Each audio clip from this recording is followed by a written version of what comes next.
नमस्कार दोस्तों, आप सभी का फिर से स्वागत है हमारे यूट्यूब चैनल पर। तो आज हम बात करने वाले हैं द बिग बैंग थ्योरी के बारे में, जो कि बहुत ही ज़्यादा विश्व प्रसिद्ध थ्योरी मानी जाती है, जिसको 1927 में दिया गया था जॉर्ज लेमेत्रे के द्वारा। द बिग बैंग थ्योरी बहुत ही ज़्यादा विश्व प्रसिद्ध थ्योरी है, जो कि हमारे ब्रह्मांड की उत्पत्ति के बारे में बताती है। तो हम इन बिंदुओं पर चर्चा करेंगे कि किसके द्वारा दी गई है और क्या कहती है द बिग बैंग थ्योरी। तो जैसे कि मैंने आपको पहले ही बता दिया कि 1927 में जॉर्ज लेमेत्रे के द्वारा जो बिग बैंग सिद्धांत है वो दिया गया था। तो देखिए, लगभग 13.7 बिलियन वर्ष पहले जो संपूर्ण ब्रह्मांड था एक बिंदु पर केंद्रित था। मतलब जो अभी हम देखते हैं अपने ब्रह्मांड में जो भी वस्तुएं हैं, जैसे कि प्लैनेट वगैरह देखते हैं, हम उल्का पिंड वगैरह देखते हैं, इतनी बड़ी बड़ी जो गैलेक्सीज वगैरह देखते हैं, है ना। और जो सूर्य वगैरह जो स्टार होते हैं जैसे कि मून, ये सारी चीज़ें एक बिंदु पर केंद्रित थी। मतलब सारा कुछ एक बिंदु पर सिमटा हुआ था। फिर अचानक से एकदम से इसमें ब्लास्ट हुआ। हम एनिमेटेड वीडियो के द्वारा देखेंगे किस तरीके से हुआ था ये ब्लास्ट, वो मैं वीडियो के एंड में डाल दूँगा, तो आप सब देख सकते हैं। तो जब क्या हुआ, इसमें ब्लास्ट हुआ तो इसमें इलेक्ट्रॉन, प्रोटॉन और न्यूट्रॉन की उत्पत्ति हुई। तो फिर जब उत्पत्ति हुई तो देखिए कुछ इस प्रकार से था।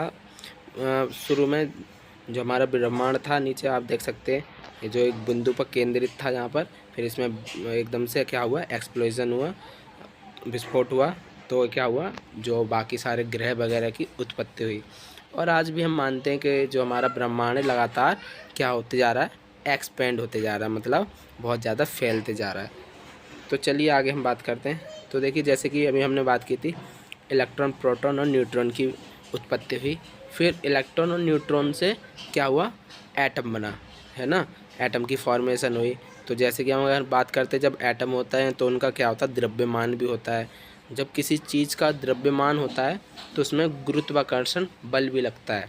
जैसे कि हम अगर कोई भी चीज़ ले लेते हैं, जैसे कि माचिस की डिब्बी या पेन, पेंसिल वगैरह, ये सारी चीज़ों में क्या होता है, द्रव्यमान, मतलब उसका कुछ ना कुछ वजन होता है। और जब हम इन चीज़ों को ऊपर मतलब फेंकते हैं हवा में, तो वो नीचे की ओर आती है, तो उसको हम बोलते हैं गुरुत्वाकर्षण बल। तो गुरुत्वाकर्षण बल भी दो प्रकार का होता है। पहला होता है आकर्षण बल, दूसरा विकर्षण बल।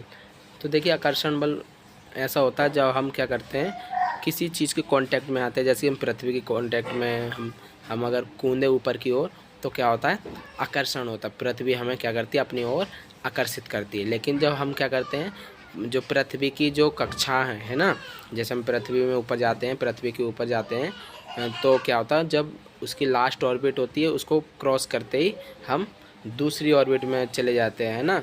तो जो गुरुत्वाकर्षण बल होता है वो ख़त्म हो जाता है। तो ऐसे क्या होता है, इसको हम बोलते हैं विकर्षण बल। अब हम देखिए आगे देखते हैं।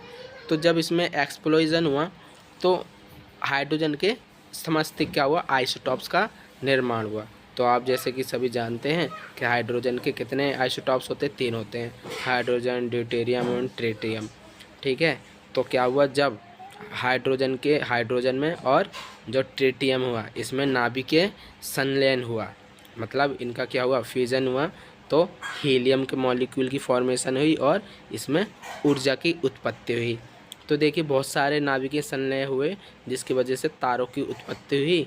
और जैसे जैसे तारे हुए तो उनकी क्या हुआ, तारों का समूह बन गया।